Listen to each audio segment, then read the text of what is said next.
કેમ છો વિદ્યાર્થી મિત્રો? ધોરણ 12 સાયન્સ ફિઝિક્સ એમાં ચેપ્ટર નંબર 8 એમાં આપણે લાસ્ટ લેક્ચરમાં ઉદાહરણ નંબર 8.3 ભણ્યા હતા.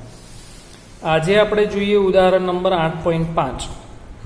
100 વોટના બલ્બમાંથી વિકિરણથી 3 મીટર દૂર ઉદ્ભવતા વિદ્યુત અને ચુંબકીય ક્ષેત્રો ગણો. બલ્બની કાર્યક્ષમતા 2.5% છે. આ દાખલામાં બધા જ સૂત્રો આવી જાય છે ઉદાહરણ નંબર 8.5માં, એટલે ધ્યાન રાખજો. પાવર P બરાબર 100 વોટ નો બલ્બ છે એટલે 100 જૂલ પર સેકન્ડ લખાય. R બરાબર 3 મીટર, R એ ત્રિજ્યા થઈ જશે કારણ કે જે પ્રશ્ન આપેલો છે એ પ્રમાણે આ રીતે થાય. આ રીતે બલ્બ છે અને આજુબાજુમાં ફુગ્ગા જેવું છે,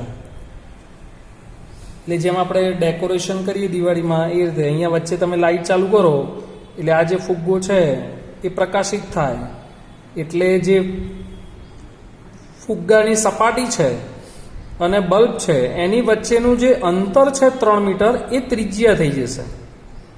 એ શું થઈ જશે? ત્રિજ્યા. બલ્બ ચાલુ કરો એટલે આખો પ્રકાશ ફેલાય એટલે એના વિકિરણો જે છે એ આ બલ્બ, આ જે ફુગ્ગો છે એની સપાટી ઉપર આપાત થાય, એટલે ત્રિજ્યા તરીકે 3 મીટર આપણે લઈએ છીએ, એટલે કે R બરાબર 3 મીટર.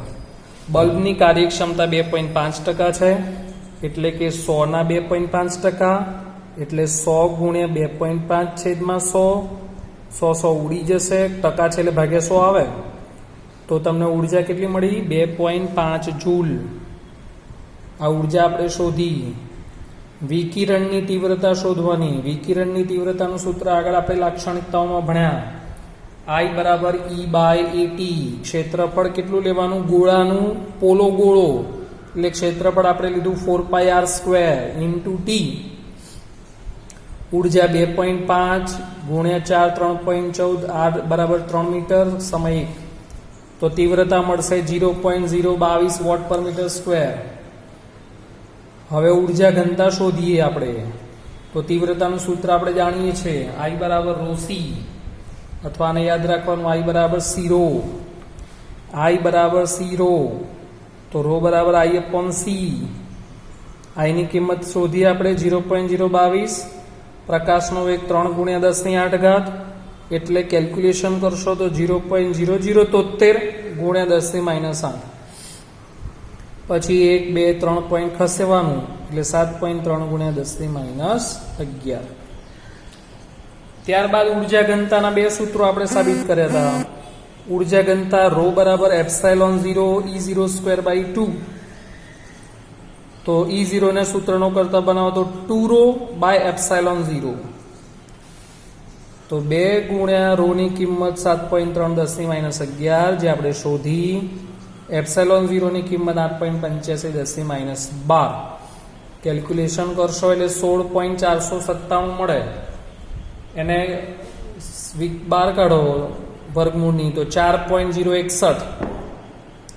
વળી પ્રકાશનો વેગ C બરાબર E0/B0, તો B0 બરાબર E0/C, તો 4.061 ભાગ્યા 3 ગુણ્યા 10⁸, એટલે 1.35 ગુણ્યા 10⁻8 ટેસ્લા. તો આપણે તીવ્રતા ઉર્જા શોધી કાર્યક્ષમતા પરથી, તીવ્રતા શોધી, તીવ્રતા ઉપરથી ρ મળ્યું, ρ ઉપરથી E0 મળ્યું ને E0 ઉપરથી B0 મળ્યું. એના પછી સ્વાધ્યાયનો 8.5 ઇઝી દાખલા છે આ ચેપ્ટરના. એક રેડિયો 7.5 મેગાહર્ટ્ઝથી 12 મેગાહર્ટ્ઝની વચ્ચે કોઈ રેડિયો સ્ટેશનને ટ્યુન કરે છે, તો તરંગ લંબાઈનો ગાળો શોધો. બે આવૃત્તિઓ આપેલી છે. આવૃત્તિનો સંકેત ન્યૂ લઈએ છીએ આપણે નવા કોર્સ પ્રમાણે. તો ન્યૂ1 બરાબર 7.5 મેગાહર્ટ્ઝ, ન્યૂ2 બરાબર 12 મેગાહર્ટ્ઝ. વળી C બરાબર શું થાય? F lambda. પણ આપણે F ની જગ્યાએ ન્યૂ લખીએ છીએ, તો C બરાબર ન્યૂ લેમ્ડા. તો λ1 બરાબર C/ન્યૂ1, એવી રીતે λ2 બરાબર C/ન્યૂ2.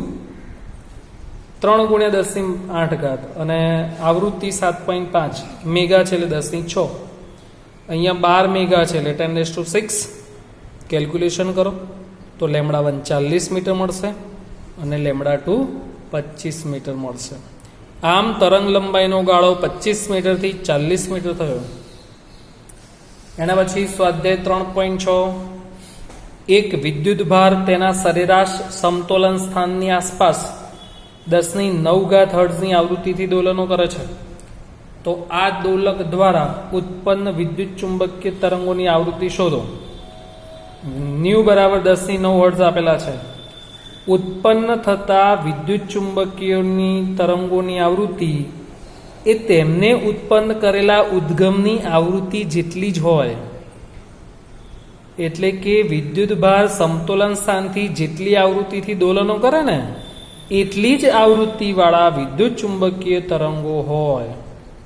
એટલે કે આવા કિસ્સામાં વિદ્યુત ચુંબકીય તરંગોની આવૃત્તિ એ 10⁹ હર્ટ્ઝ જ આવશે. આવા દાખલા પૂછાય નહીં. એના પછી છે સ્વાધ્યાયનો 8.7 શૂન્યાવકાશમાં રહેલા હાર્મોનિક વિદ્યુત ચુંબકીય તરંગોનો ભાગ હોય તેવા ચુંબકીય ક્ષેત્રનો કંપ વિસ્તાર આપેલો છે. B0 બરાબર 510 નેનો ટેસ્લા.